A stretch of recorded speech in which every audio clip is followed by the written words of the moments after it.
Welcome back to today's episode of The Edge. I'm your host, Sophia Bottone. Over the years, technology has made a big boom in our society. Schools all across Pennsylvania are pushing STEM classes more and more, and our own high school has even made it a requirement to take a tech class. As technology is constantly changing, so is how we utilize it. I'm here today with Aaron Hartman, the founder and CEO of the new local business Creation Labs. So, thank you so much for being here. Why don't you tell us about Creation Labs? What is it? Okay, Creation Labs is a brand new maker space here in the South Hills. We're going to be opening up possibly in South Hills Village. We'll have a whole bunch of high-tech machines like 3D printers, laser cutters, and so on. So what is a maker space? Like when people come in, what do they do? Maker space is basically a space and machinery and tools and equipment to make pretty much anything you want. We'll have, like I said, 3D printers, laser cutters, CNC machines, vacuum forming, hand tools and power tools, and also mentors and staff there walking around and helping you how to, showing you how to get your projects underway. So I've heard a lot of talk about the maker movement. What is the maker movement? The maker movement is basically like a high-tech extension of the DIY or do-it-yourself movement. So people have been making things, well, throughout history, but now we can incorporate some high-tech machines that make things go a lot smoother and easier. So why is it important that we continue on with the maker movement? Well, without the maker movement, we would be forced to just buy all of our products from stores. Instead of making things yourself, you can also customize things or improve upon existing objects or products. So how did you become a maker yourself? Like, what introduced you to the world of making? I'm a geek, really, is what it comes down to. I just really like making stuff. It probably all started with Legos whenever I was a kid, just putting different Lego sets together, and then I got into radio-controlled cars and always liked to customize and make my own parts. And then with 3D printers and CNC machines becoming so popular, things just got a lot easier, a lot more precise. So yeah, it probably all started with Legos, I would say. Yeah, that seems to be like the common theme, is it always starts and then it just keeps growing and growing. Yeah. So would you say that like creativity is a big part of the maker movement? Absolutely, yes. Without creativity, we'd still be living in caves hunting with a spear. And without creativity, we wouldn't even have that spear. So creativity is really what separates us from the rest of the animal kingdom and makes us human. Yeah, so how do you encourage kids to like be more creative and to get into it? I like to encourage them to design and fabricate or make things that are going to help improve their own lives or the lives of somebody else that they care about. If there's a situation that you're in that can be solved with a thing, making is really one of the best ways to get that thing to reality. Nice. So 3D printing is obviously like a very big part of what you do. And so how do you like teach someone or like someone who's interested in 3D printing and doesn't know anything about it, like how do you introduce them to that? I would just sort of go over the machine and how it operates, and then we usually go right to the internet and download a file. There are millions and millions of files available online for free. Anybody can download and send right to the 3D printer. And then the next step after that is to start designing the parts yourself, of which there are some things you got to know about what will print best and what you can do and can't do. So it all starts with the knowledge of the machine and the manufacturing technology itself. Nice. So STEM classes are being pushed more and more into high schools today. Yes. What do you think about that? I love it. I think it's great. I think the more people we have making stuff, the less that we have to rely on big corporations and factories to get us our products. So also it makes my job a little bit easier because I am in the business of educating people on how to make things. So if they have a little bit of background in it and already know the basics, that just makes my job a lot easier. So why is it important that we like start learning how to do things ourselves other than necessarily like buying things from big corporations and big companies? Well, first of all, you can save a lot of money. Second of all, you can customize the objects or the products to suit your exact needs rather than have something that one size fits all. You can customize it and make it specific for your application. And also, if some things aren't available anymore, I do a lot of work for people that restore old cars, and some of those car parts just aren't available anymore because those factories have been shut down for decades. So without the ability to make them yourselves, we would just scrap the whole car. But now, especially with 3D printing and metal 3D printing, we can 3D print actual car parts and replacement parts rather than just junking the car. So you talk about people coming in and like making car parts, but what other types of people come in, and like what types of products do they ask for? It's so widely varied. I can't say I make a lot of this thing or that thing. A lot of just cell phone cases and boxes for electronic projects and things like that, and medical devices, devices that help people that maybe have a disability or are missing some fingers or a hand or something like that. We can make adaptive devices. It is, like I said, it's so extremely wildly varied. There's tools, robot parts, you name it, replacement parts for different appliances around the house, and toys, all sorts of different fixtures and stuff for working on other projects, so things like that. Yeah, so something that I've noticed a lot is when people come into your store, they see like all of these toys everywhere. How do you try to explain to them that 3D printing and making stuff is for more than just toys, and that it's actually applicable? Well, yeah, it is a lot of toys and figurines sitting around a store. What I like to do is show them some of the engineering applications that I've come up with, and I have a few of them around the store. The problem is that most of the things that I've printed that have a functional application are either mounted to my house or my car, or I've already sent them to the customer. So that is difficult, but I have a few examples around of different engineering applications to improve some product in the workflow. So it's usually a lot of explanation pointing to specific products. Mm-hmm. So what type of like engineering applications have you made? I've made handheld devices for, say, backing a Mack truck into a loading dock. A customer of mine has a product that assists with that. So it's a handheld transmitter and a receiver that you put in the cab of the truck, and whenever the operator, or the spotter he's called, whenever he hits the buttons on the handheld device, it then sends that signal to the dash mounted piece, and it tells the driver when to stop and when to go and when to turn left and right and things like that. So it's he almost has a remote control truck at that point.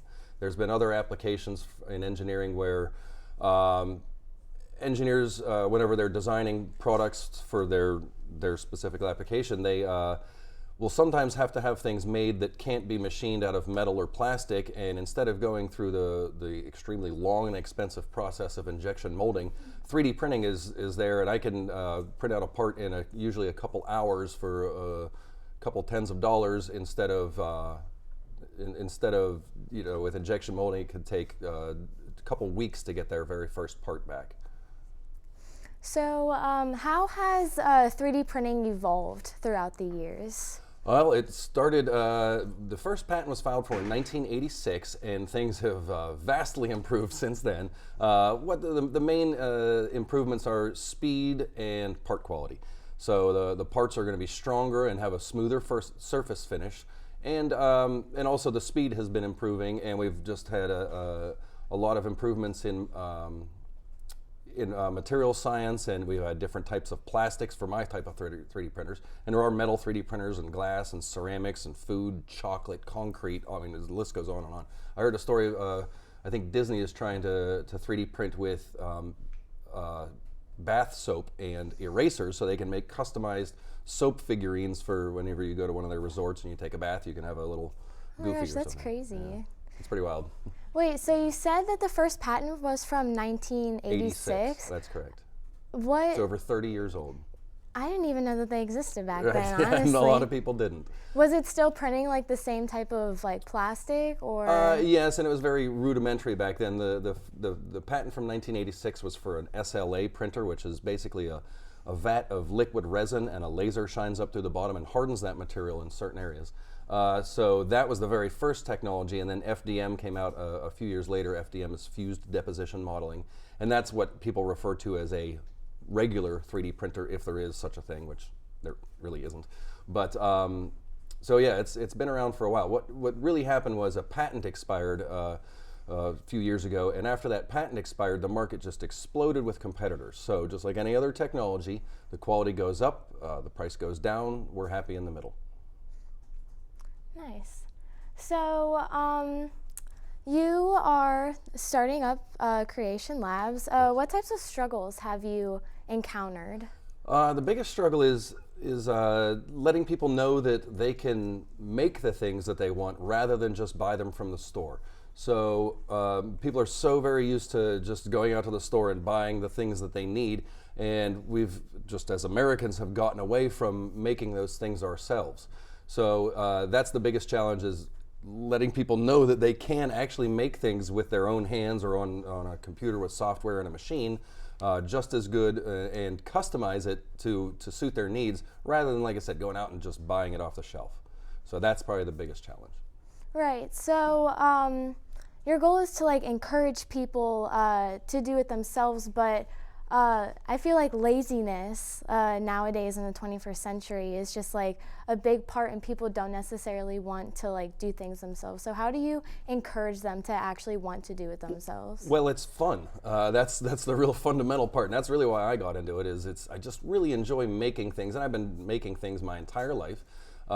Usually breaking things, which is part of the learning curve, but it's just a fun way to spend your time, and then at the end of the time spent, you have an object or a product that you can use or give as a gift or sell even. There are plenty of things that I'm making that I can just sell in my store.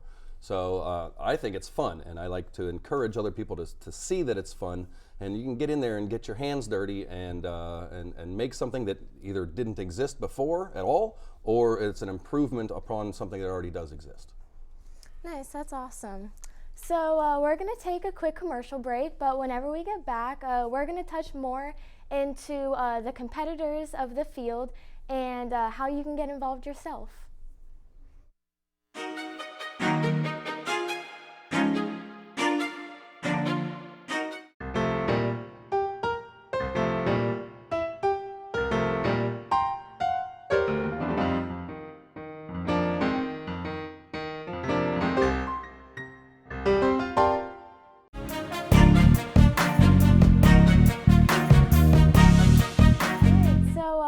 Welcome back, and now we will be talking a bit more about the competition that occurs in the technology field. So there was a shop called Tech Shop. How about you explain a little bit what Tech Shop was? Tech Shop was a great maker space, and there was about 20 locations around the U.S. Tech Shop Pittsburgh was over in Bakery Square, and they had over $1 million worth of machinery packed into a rather large workspace, actually. They had everything from 3D printers and CNC and vacuum forming all the way up to robotic welding and literally basket weaving and things like that. So it was across the board, almost everything and every aspect of making. So very large space with a huge amount of tools in it. So they recently shut down, is that correct? That is correct, yes. Do you know why? It was mostly financial reasons. They couldn't make their ends meet. They were in Bakery Square, which the rent there is not inexpensive at all. So they just they couldn't make their ends meet. They had a few grants from different government agencies that after a while they got up and running, and those grants just eventually dried up. Just that's sort of what happens. The grant money moves on to a different project, and they just couldn't make ends meet and had to close their doors. So how are you going to ensure that Creation Labs doesn't end up like Tech Shop? Sure. I have the two main advantages to Creation Labs over Tech Shop are the location and the cost per month. So rather than traveling all the way downtown and going into Bakery Square, which is from the South Hills, is probably almost an hour, I'm going to be right here in the South Hills, right in your neighborhood. So you don't have to travel across the city to go and make things. You can pop in for a few minutes or a few hours every day if you like. And also the cost for entry is a lot lower than Tech Shop was. So they were charging what they had to charge to make ends meet.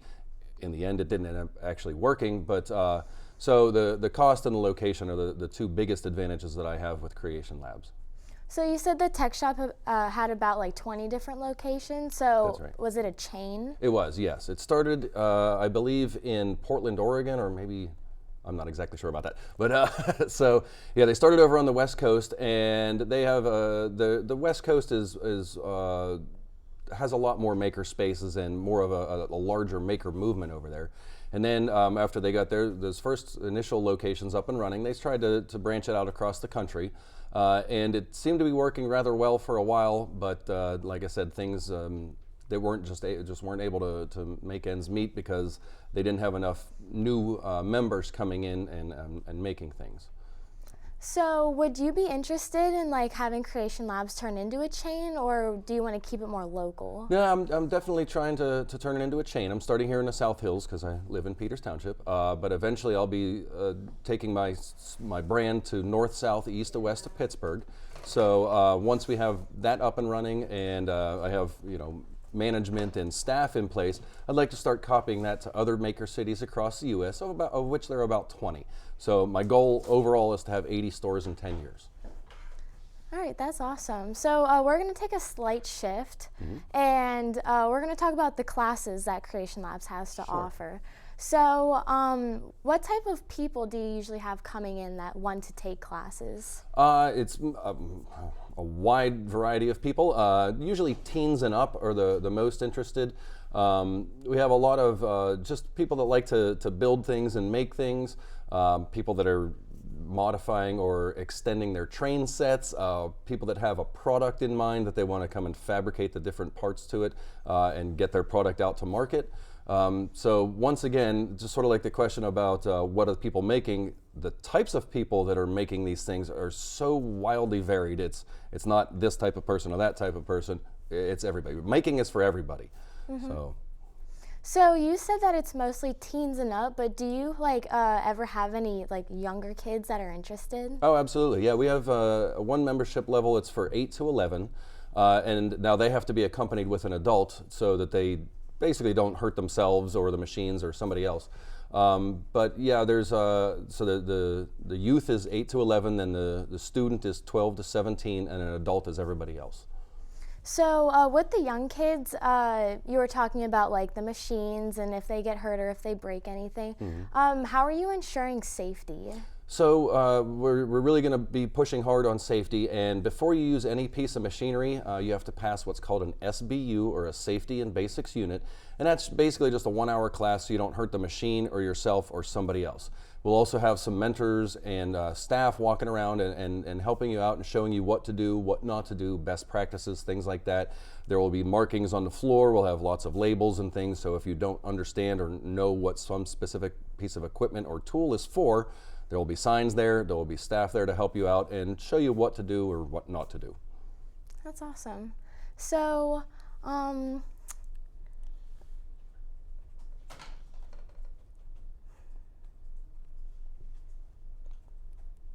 what can kids learn from being in the maker movement? They can learn how to make stuff, obviously, and they get exposure to all sorts of new high-tech machines that they might not necessarily have access to at home. Some of these machines are many thousands of dollars, so they don't necessarily, not everybody has the means or the want to do something like that or buy a machine like that. So at Creation Labs, we'll have a wide variety of machines, from 3D printers, laser cutters, CNC machines, vacuum forming, the list goes on and on. And it's a rather large bill for all the tools that we're going to be buying. So it gives people access to the machines that they wouldn't normally have access to, plus all the knowledge. We'll teach classes on how to use each piece of machinery. We'll teach classes on the software, on how to do 3D modeling and design. We'll also teach some coding and programming of robotics. So it's things that younger folks like yourself have access to in a school situation, but not everybody is in school. There's also homeschool kids that don't have a classroom to go into or a workshop to go into that has all this equipment, so it gives them access to it as well.